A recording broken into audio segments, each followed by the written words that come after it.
శ్రీ గురుభ్యో నమ. నమస్కారం. అందరు కూడా మీ యొక్క ఇష్టదైవాన్ని ప్రార్థన చేసుకోండి, మీ తల్లిదండ్రులకి ప్రార్థన చేసుకోండి. నూతన సంవత్సరాన్ని ప్రారంభిస్తున్నాం ఎన్నో ఆశలతో, ఎన్నో కోరికలతో. ఎప్పుడెప్పుడురా వస్తుంది తెలుగు ఉగాది శుభాకాంక్షలు అందరికీ చెప్తామా? ఈ ఉగాది సంవత్సరం నాకు ఎలా ఉండబోతుంది, నా జీవితం ఎలా ఉండబోతుంది, ప్రపంచం ఎలా ఉండబోతుంది, ఆర్థికం ఎలా ఉండబోతుంది, వ్యవసాయం ఎలా ఉండబోతుంది, జీవితాలు ఎలా ఉండబోతున్నాయి, విద్యలు ఎలా ఉండబోతున్నాయి, వర్షాలు ఎలా ఉండబోతున్నాయి, రాజకీయం ఎలా ఉండబోతున్నాయి అని ప్రతి ఒక్కరికి ఒక క్వశ్చన్ మార్క్స్ ఎప్పుడు ఉగాది కోసం ఎదురు చూస్తున్నటువంటి మా ప్రేక్షక మిత్రులందరికీ కూడా పేరు పేరున శుభాకాంక్షలు. ఇప్పటి వరకు మా యొక్క ఛానల్ని ఆరాధిస్తూ, ప్రోత్సాహం చేస్తూ, సబ్స్క్రైబ్ చేస్తూ, ఈ ఛానల్లోని విశేషాలు అందరికీ మీ మిత్రులకి అందరికీ తెలుపుతూ ఉన్నటువంటి మీ యొక్క గొప్ప మనసుకి ధన్యవాదాలు. ప్రతి ఒక్కరికి కూడా పరాభవనామ సంవత్సర శుభాకాంక్షలు. ముందుగా మనం దైవ ప్రార్థనతో ప్రార్థన చేసుకుంటా. మీ ఇష్టదైవాన్ని ప్రార్థన చేసుకోండి. శుక్లాంబరధరం విష్ణుం శశివర్ణం చతుర్భుజం ప్రసన్నవదనం ధ్యాయేత్ సర్వ విఘ్నోపశాంతయే. గురుర్బ్రహ్మ గురుర్విష్ణు గురుర్దేవో మహేశ్వర గురు సాక్షాత్ పరబ్రహ్మ తస్మై శ్రీ గురవే నమ. ఇష్టదేవతాభ్యో నమ, కులదేవతాభ్యో నమ. స్వామి శరణమయ్యప్ప. ఈ యొక్క పంచాంగ శ్రవణం చేయడం వల్ల ఏ విధమైనటువంటి పుణ్య ఫలితాలు వస్తుందో శ్లోక రూపంలో తెచ్చుకుంటాం. శ్రీ కళ్యాణ గుణవహం రిపుహరం దుస్వప్న దోషావహం గంగా స్నాన విశేష పుణ్యబలదం గోదాన తుల్యం నృణా ఆయుర్వృద్ధిముత్తమం శుచికరం సంతాన సంపత్ప్రదం నానా కర్మ సుసాధనం సముచితం పంచాంగమాకర్ణ్యత. మీ యొక్క పంచాంగ శ్రవణం చేయడం వల్ల జరిగే ఫలితాలన్నింటినీ కూడా మనం ఒక్కొక్కటిగా తెలుసుకుంటాం. ఉగాది అనగానే మన గుర్తుకొచ్చేది పంచాంగ శ్రవణం. ఈ సంవత్సరంలో ఎవరు రాజాది నవనాయకులు ఉండబోతున్నారు, ఇవన్నీ తెలుసుకోవడానికి పంచాంగం యొక్క మహిమ తెలుసుకోవాలి. మన తిథిర్వారస్య నక్షత్ర యోగ కరణమేవ చ పంచాంగం ఇది విఖ్యాతి లోక సిద్ధాంత కారణం అన్నారు. పంచాంగం 5 అంశాలు: తిథి, వార, నక్షత్ర, యోగ, కరణం. ఈ 5 కలిసిందే పంచాంగం అంటారు. ఉగాది అంటే ఏంటి? యుగానికి ఆది. యుగ ఆది అంటే యుగాది. ఇక్కడ యుగం అంటే ఆది అంటే ఆరంభం, ప్రారంభానికి చిహ్నం అనేది ఉగాది అంటారు. జ్యోతిష్ శాస్త్ర ప్రకారం కాలం 60 సంవత్సరాలు ఒక పెద్ద చక్రం లాగా తిరుగుతూ ఉంటుంది. ఈ చక్రానికి ప్రముఖ నామాలు ప్రణవనామ సంవత్సరం నుంచి మొదలు పెడితే ఇప్పుడు జరిగే సంవత్సరం పేరు పరాభవనామ సంవత్సరం. ఈ 60లో ఇది 40వ సంఖ్య అనమాట. పరాభవం అంటే పరాజయంలా అనిపిస్తుంది అందరికి. చాలా మందికి అయ్యో ఈ సంవత్సరం అంతా పరాభవం ఉంటుందేమో అని. కానీ ఇది ఒక గంభీర శక్తివంతమైనటువంటి జీవితాన్ని నేర్పించే, ఒక అద్భుతాన్ని పాఠాన్ని ఇచ్చే ఒక సంవత్సరం అని చెప్పచ్చు. ప్రతి సంవత్సరంకి ప్రత్యేక శక్తి ఇస్తుంది. ఈ సంవత్సరం పరాభవనామ సంవత్సరం 2026 మార్చి 19 నుంచి పరాభవనామ సంవత్సరంలోకి అడుగు పెడుతున్నాం. పరాభవనామ సంవత్సరం గతంలో 1966 మరియు 67 వచ్చింది. బాగా గుర్తుపెట్టుకోండి. చూడండి, అక్కడ కూడా 6. ఈసారి కూడా 2026 2027 వచ్చింది. బ్రహ్మకల్పం ఆరంభమై రోజే ప్రభవ సంవత్సరం అంటారు. మొదటి ఋతువు వసంతం, మొదటి తిథి పాడ్యమి, మొదటి వారం ఆదివారం. ఆ రోజు సృష్టి ప్రారంభమైంది. అందుకే సూర్యోదయానికి తిథి ఉన్న రోజు ఉగాదిగా జరుపుకుంటాము. ఉగస్య ఆది ఉగాది అన్నారు. ఉగ అంటే నక్షత్ర గమనం. నక్షత్ర గమనానికి ఆరంభం ఉగాది అని అర్థం. దీన్ని బ్రహ్మదేవుడికి పగలు అంటే ఇది ఎన్ని చెప్పచ్చు? 4 3 2 1 2 3 4 5 6 7 సున్నాలు కలిపిన అంటే సుమారుగా ఎన్నో కోట్ల సంవత్సరాలుగా ఉండి రాత్రి కూడా అంతే. ఓవరాల్ గా సృష్టికి ఒక రోజు అంటే 8 6 4 0 0 0 0 0 0 సంవత్సరాలు. ఇలా 360 రోజులు పూర్తయితే బ్రహ్మకు ఏడాది గడిచినట్టు. ఇలా బ్రహ్మకు 100 ఏళ్ల ఆయుష్ అని చెప్పారంటే ఊహించుకోండి. ఇప్పటి వరకు 6 బ్రహ్మలు సృష్టికర్తను పూర్తి చేశారు. ప్రస్తుతం 7వ బ్రహ్మ ద్వితీయ పదార్థంలో ఉన్నాడు. అంటే ఆయన వయసు 51 సంవత్సరాలట. చూసుకోండి, యొక్క కలియుగం ఇంకెన్నేళ్ళు ఉండబోతుందో. ప్రస్తుతం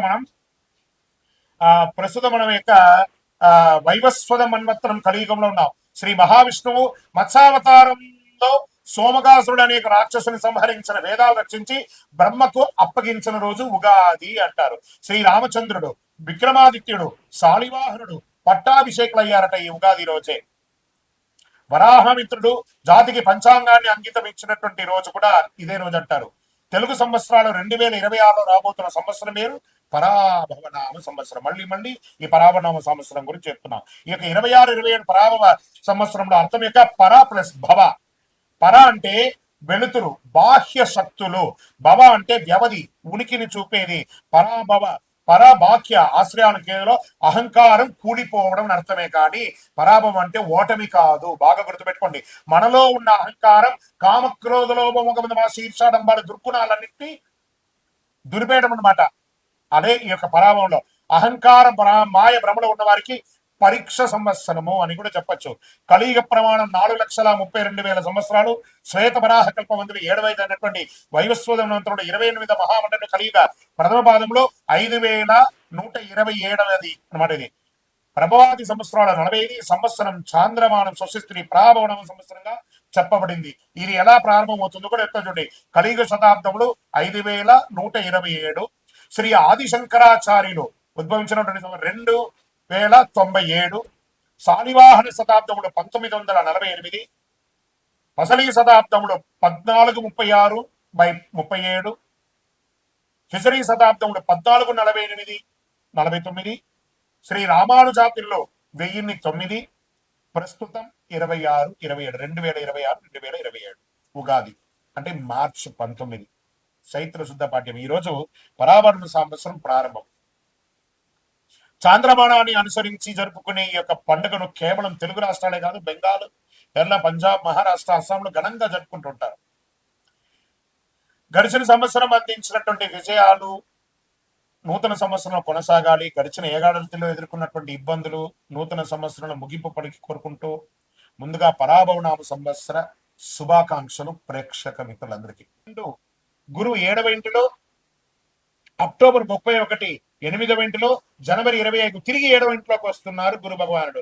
భాగస్వామ్య సంబంధాలు పెరుగుతాయి, వ్యాపార అవకాశాలు వస్తాయి, వివాహ యోగం, వివాహమైన దాంపత్యుల మధ్య ఆ ఎడబాటు ఉంటే అవి కూడా కలిసిపోయే అవకాశాలు బాగా కనబడుతున్నాయి. ఇంకా రాహుకేతు ఎలా ఉన్నారంటే ఈ సంవత్సర ప్రారంభంలో రాహు 2వ ఇంట్లో, కేతు 8వ ఇంట్లో ఉన్నారు. డిసెంబర్ 6 రాహు జన్మరాశిలో, కేతు 7వ ఇంట్లో ఉన్నారు. దీనివల్ల ఫలితం నిర్ణయాల్లో జాగ్రత్త, సంబంధాల్లో అవగాహన అవసరం. చిన్న పెద్ద చూసి మాట్లాడి సమాజంలో ఉంటే బాగుంటుంది, లేదా అవమానాలు పొందుతారు. దానివల్ల జీవిత నష్టాలు కూడా ఉన్నాయి. ఆర్థికంగా ఎలా ఉందంటే ఆదాయం, మల్టిపుల్ ఇన్కమ్ సోర్స్ పెరిగే అవకాశాలు ఉన్నాయి. వ్యాపారంలో లాభం, కొత్త పెట్టుబడులు వచ్చే అవకాశాలు ఎక్కువ కనబడుతున్నాయి. ఉద్యోగస్తులకి ఉద్యోగంలో పురోగతి, పదోన్నతి అవకాశం, ప్రభుత్వ రంగంలో లాభం అని కూడా చెప్పచ్చు చక్కగా. ఇంకా విదేశీయ ఉద్యోగాల్లో ఉన్నవాళ్ళు, పోగొట్టుకున్న వాళ్ళకి ఇదొక అవకాశం, మంచి అవకాశం. జూన్ తర్వాత మంచి మంచి అవకాశాలు రాబోతున్నాయి.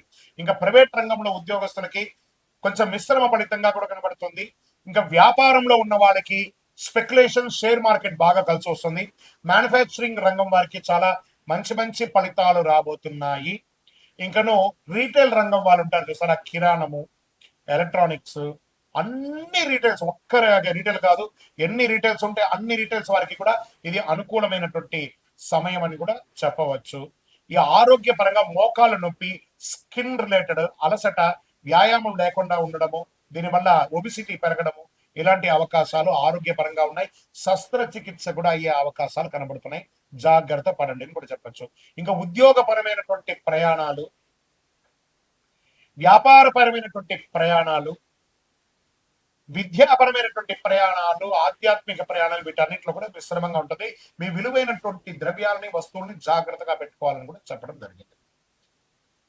ఓకే, ఇక్కడ వ్యవసాయదారులకి మెండుగా ఉందని కూడా చెప్పడం జరుగుతుంది. వ్యవసాయదారులకి చాలా చాలా చాలా చాలా బాగుంటుంది ఈ సంవత్సరం వ్యవసాయదారులకి.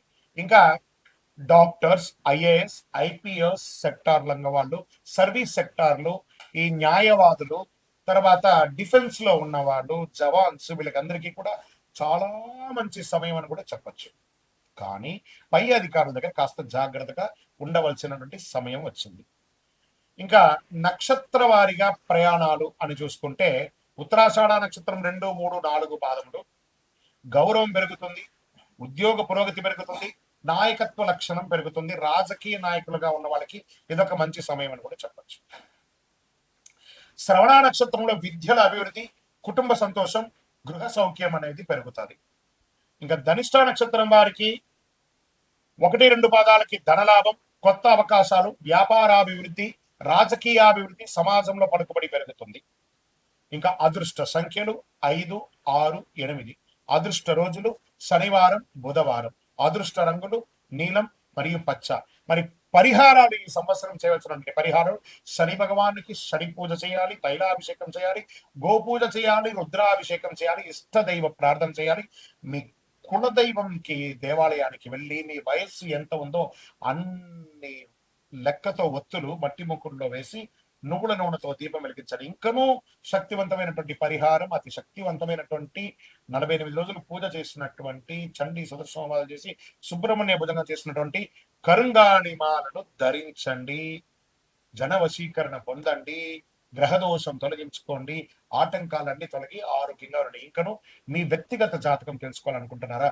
మీ పరిసర ప్రాంతాల్లో ఉన్నటువంటి సద్గురువులను సంప్రదించి మీ యొక్క జాతకం తెలుసుకోండి. లేదా మా ద్వారా తెలుసుకోవాలనుకుంటున్నారా?